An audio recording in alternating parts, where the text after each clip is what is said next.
জালুকবাৰী আয়ুৰ্বেদিক মহাবিদ্যালয়ৰ মহাৰজত জয়ন্তীৰ সামৰণি অনুষ্ঠান আজিৰ পৰা 3 দিনীয়া বৰ্ণাঢ্য কাৰ্যসূচীৰে আৰম্ভ হৈছে এই অনুষ্ঠান পুৱাই পতাকা উত্তোলনেৰে শুভাৰম্ভ সামৰণি অনুষ্ঠানৰ কাৰ্যক্ৰমণিকা মহাবিদ্যালয়খনৰ ৭৫ জন প্ৰাক্তন শিক্ষাৰ্থীয়ে উত্তোলন কৰে পতাকা প্ৰথম দিনা অনুষ্ঠিত সতীৰ্থ সন্মিলন আৰু প্ৰাক্তন অধ্যক্ষ শিক্ষাৰ্থী সম্বৰ্ধনা অনুষ্ঠান মঙ্গলবাৰে অনুষ্ঠিত হ'ব সাংস্কৃতিক শোভাযাত্ৰা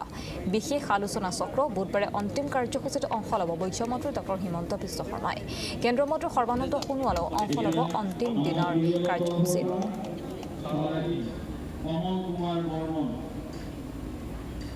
আমাৰ ভাৰতবৰ্ষৰ জাতীয় চিকিৎসা পদ্ধতিৰ ধ্বজাবহনকাৰী এই চৰকাৰী আয়ুৰ্বেদিক মহাবিদ্যালয়ৰ মহাৰজত জয়ন্তী যোৱা বছৰ 20 ডিচেম্বৰতে আৰম্ভ হৈছিলে আৰু বছৰজোৰা কাৰ্যসূচীৰ আমি আজি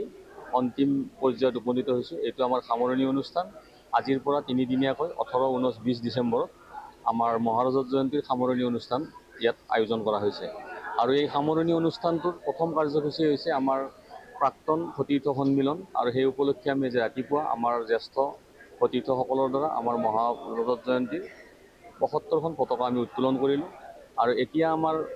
নেক্সট কাৰ্যসূচী এতিয়া চলি আছে যিসকল ইতিমধ্যে আমাৰ চাকৰি জীৱনৰ পৰা অৱসৰ গ্ৰহণ কৰিছে মহাবিদ্যালয়ৰে হওক বা এইখন মহাবিদ্যালয়ৰ পৰা পাছ কৰি গৈ অসমৰ বিভিন্ন চিকিৎসালয়ত চিকিৎসা কৰ্ম কৰি বিভিন্ন পদবীৰে senior medical officer sub divisional medical officer যিখিনি ৰিটায়াৰ্ড হৈছে অৱসৰপ্ৰাপ্ত চিকিৎসা বিষয়াসকলক আমি ইয়াত বিশেষভাৱে সম্বৰ্ধনা জনালোঁ আৰু ইয়াৰ পৰৱৰ্তী কাৰ্যসূচী আছে আমাৰ অন্তৰংগ আলাপ আৰু এই দুদিনীয়াকৈ আমাৰ এলুমনি মিটটো হ'ব প্ৰাক্তন সতীৰ্থ সন্মিলন আৰু আমি আমাৰ যিটো অন্তৰংগ আলাপ অনুষ্ঠান কৰিম এই অন্তৰংগ আলাপ অনুষ্ঠানটো আমি অন্যান্য অনুষ্ঠান যিবিলাকত জয়ন্তী উদযাপন ইতিমধ্যে কৰিছে তেওঁলোকতকৈ আমি অলপ ব্যতিক্ৰম ধৰ্মীভাৱে কৰিবলৈ ওলাইছোঁ যেনে ধৰক আমি আমাৰ নপুৰণি ছাত্ৰ সন্মিলনৰ প্ৰথমটো কাৰ্যসূচী ইয়াৰ পিছত ৰাখিছোঁ এটা ব্লেছিং চেৰেমনি মানে গুৰু শিষ্য পৰম্পৰা এই গুৰু শিষ্য পৰম্পৰাটো এনেকুৱা হ'ব আমাৰ মহাবিদ্যালয়ৰ জন জ্যেষ্ঠতম সতীৰ্থ তেখেত ডাক্তৰ পাৰ্বতীচৰণ ভট্টাচাৰ্য এইখন মহাবিদ্যালয়ৰ প্ৰাক্তন অধ্যক্ষ আৰু তেখেতে আটাইতকৈ কনিষ্ঠতম যিটো ছাত্ৰ ছাত্ৰীৰ দল আছে আমাৰ নিউলি এডমিটেড আমাৰ মহাবিদ্যালয়ত ফাৰ্ষ্ট ইয়াৰ BAMS তেখেতসকলক তেখেতে এটা মানে আশীৰ্বাদমূলক ভাষণ ৰাখি আশীৰ্বাদ প্ৰদান কৰিব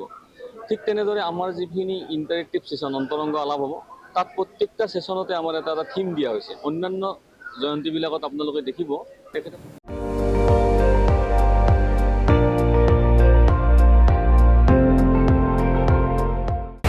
আপুনি চাই আছে ND24